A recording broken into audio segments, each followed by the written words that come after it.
పీతాంబరాపురం నుంచి నుండి బోనాలు తీసుకురామన్నారు. మధ్యలో వ్రతభంగం సరిగా ఉన్నది కనుక ఇదిగో నీకు మూడు గీతలకు ఇస్తున్నారు.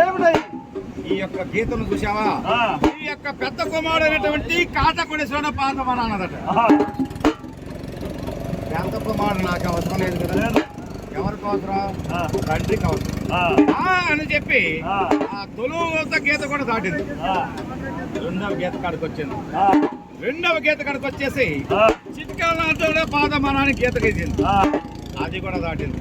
కాటకొడేశ్వర పాదమనాన్ని చెప్పి మూడవ గీత కూడా గీత దాటింది.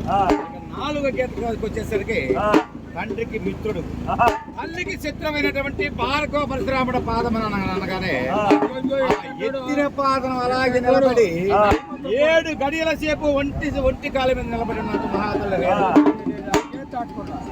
గీత దాటకుండా నిలబడి ఉండగానే ఈ యొక్క సత్యమా చెమదకి నేను చూసావా?